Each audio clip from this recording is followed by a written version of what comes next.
Only 4 or 5 easy principles to learn in Edenics. All of them are well known by the scholars who know that French and Italian are sisters of Mother Latin, but nobody applied these to a Semitic language like Hebrew. The first principle is letters shifting sounds within their range. Lip letters, tooth letters, tongue letters, remember? We'll have more on that at slide number 13.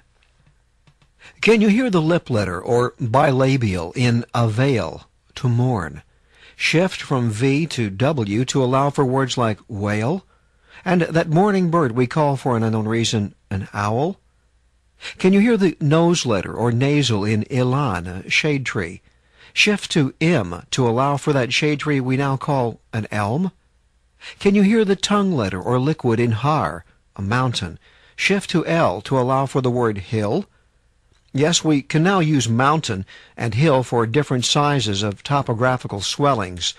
Edenics helps you to see similar patterns and not to be as uncreative as a dictionary or certain types of teachers. You may have noticed back at reek and rank and slip and slump that extra N's and M's were sneaking into words. N and M are nose letters or nasals. Nasalization happens because it's easier to say arrange than orek, the Edenic word that means to arrange. In baseball or football, sometimes we have to bunt or punt. It's easier to say bunt or punt than ba'at, which is to kick or strike out at in Edenic. There is also a whole chapter documenting nasalization in English and other languages. English got the word bamboo from Malay in Asia. This hollow reed is the abub in the Bible. That's another bait or BB reed word like papyrus and paper. Again, the extra N in bamboo is from abub, any reed or tube. You know about letter shifts, so you can probably hear a pipe or fife or oboe. Arabic is an old Semitic language, but is it as old as Edenic? The Edenic chazir, a pig, became the Arabic khansir, a pig. Older Edenic and even later Hebrew doesn't nasalize words from any language. There's another chapter demonstrating how 2 of the 3 consonant letters of a root can swap places. This is called metathesis. Remember spill and slip? Our dictionaries can't see that the SPC in spectators, speculate, or spectacles are the same as the SCP in microscopes and telescopes. The experts are far too skeptical in their view of anything in the Bible, to consider how all these variations can come from shin, kuf, pei, shakaf, to look or see. Inversions of the English or foreign word to resemble its Edenic source is not surprising, given that Western languages flow from left to right, while Semitic languages go from right to left. A lot of sound-alike letters are mirror images of each other, like Gimel and K, Tet and D, Chaf and C, and Resh and small r. Inversions involve letters swapping places, much like metathesis. This is far more common with short 2-consonant letter words. Here's an example with a 3-letter consonant word, Daled, Beit, Shin. Devash, it means date honey, history's first sugar. Reverse the Daled, Beit, Shin to get S, V, D in English letters. Mild letter shifts get us to S, W, T. Sweet, isn't it? Instead of the alphabet, borrowed from Aleph Beit, here are English and Hebrew letters arranged by the part of the mouth used to make the sounds. Here are the interchangeable lip letters, or bilabials. The interchangeable throat letters, or gutturals.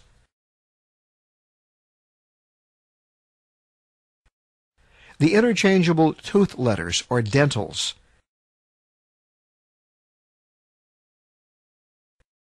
The interchangeable tongue letters, or liquids.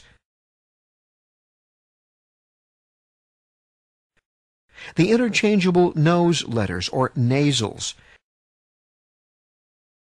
And the interchangeable whistling letters, the sibilants, or fricatives. There is a 7th branch in our menorah of diversity, the apparently divine brain disturbance that created our 70 original language and national groups. That seventh branch involves the interchangeable vowels. Even in different neighborhoods of the same city, these vowels are pronounced differently. The well-established rules of letter shifting are called Grimm's laws. But the medieval French Bible commentator Rashi wrote about this and made this observation many centuries before the brothers Grimm. Nasalization involves the nose letters, or nasals, and we touched on these a few slides ago. And perhaps you're now noticing how often an N, or M, appears out of thin air, which is not there in the word's original Edenic form. Nasalization is always easy to pick up, and it helped disguise the Edenic origin of words. The most common English word is and. Iron dotted, od, means further, or in addition. The source of the word, add, but scholars didn't figure out that and was a nasalized ad, also from od. Now this slide shows how ikale, bend, is behind nasalized words like angle, England, England, and English. Nasalization is so natural that even the original form of Jack and Jacob, Jacob, got pronounced Yankob and Yankel by some European Jews. Here's a list of Edenic words. I'll tell you the meanings, and you see if you can come up with the nasalized English word before the correct answer appears. Atik means very old. Abub is a hollow reed or pipe. Dats is to leap in joyous exultation. Hake is to look forward to something. Nofet is a flirty adulteress. Rakats is to wash. Shuf is to rub or polish. Shoach is the leg or thigh.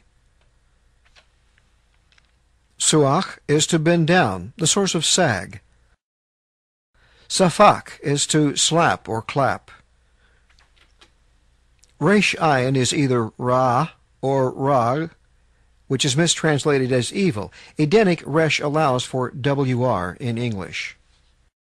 Now, here's an interactive game with metathesis, where letters from the Edenic origin have switched places. From the column of English words on the left, beseech, to beg for, lines up with the Edenic bekesh, to request. Dark lines up with kedar, black or sad. Degree lines up with dargah, a step or gradation. Halt lines up with hadal, to cease or stop. Grid lines up with geder, a fence, a similar grading or perimeter barrier of vertical lines.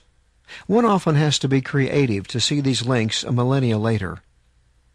Market lines up with mocher, to sell. Tinker, which is now more about fiddling with something, but a professional tinker would repair broken household items, so it lines up with tikkun, to repair, the source of technology.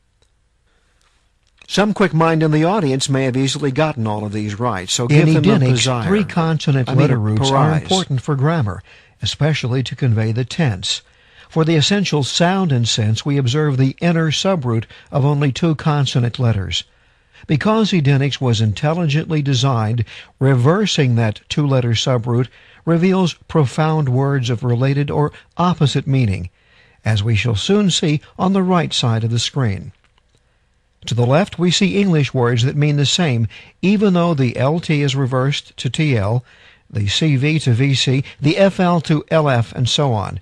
Yes, the Germanic origins of English were rearranged quite a bit since the Tower of Babel. But, as you can see, some traces of a scientific, modular, even reversible origin still remain.